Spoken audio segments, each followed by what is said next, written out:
Kahapon kumita ako ng 900 pesos nang walang binibitawan na puhunan.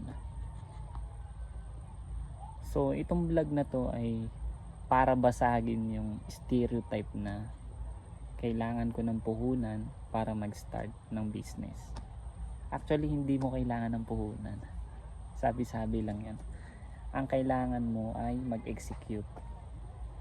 So ibabahagi ko sa inyo kung paano ako kumita kahapon ng 900 pesos na walang puhunan.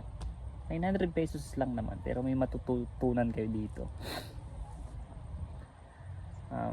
Malamang sa malamang alam niyo yung ano, di ba? Pag re-reselling, buy and sell, alam niyo yan. Alam niyo yun, alam ko. Yung ukay, alam niyo. Yung thrifting, alam niyo. Alam kong alam niyo. Yung thrifting is parang ano ka lang, magbibili ka ng damit, gamit or something, tapos ibibenta mo siya ng mas mahal. Ganun yun. Ganun yung side hustle ng kapatid ko. Nagti-thrifting siya. So malamang sa malamang kapag ganun yung side hustle mo, may mga tulog ka na item na hindi nabibili. Yung kapatid ko ganun yung diskarte niya. So ako, ang naisip ko is yung mga tulog niyang item is pinost ko online, bininta ko online. So wala akong kapital na binitawan nun. Basta in-upload ko lang yung mga tulog niya na item sa account ko. Tapos kinaumagahan may bumili, may nag-inquire, may bumili doon sa item na pinicturan ko. May nag-inquire, nagbayad agad, nagka 900 pesos ako. So hinati namin ng kapatid ko yung 900 pesos, tag 450. Ginawa ko lang, pinicturan ko lang yung mga tulog niya na item. Kumita ako ng walang binibitawan na puhunan.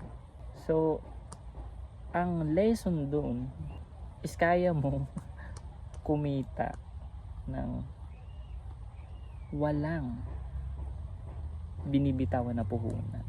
Another example pa. Halimbawa nagtatrabaho ka sa hindi natin sa purtasan or bigasan, sa trabaho ka. Malamang sa malamang may mga kapitbahay ka na gustong bumili ng prutas, gulay, bigas. Kung tutuusin, pwede mo yung alokin na sa akin ka na bumili ng bigas or gulay or prutas. Alokin mo yung mga kilala mo, kaibigan mo, kapitbahay mo. Tapos syempre kapag may may pumayag na gustong bumili, rekta ka na dun sa tinatrabahuan mo. Imposibleng hindi ka bigyan ng discount ng boss mo. Kumbaga magpapatong ka lang, magre-resell ka lang dun sa pinagtatrabahuan mo.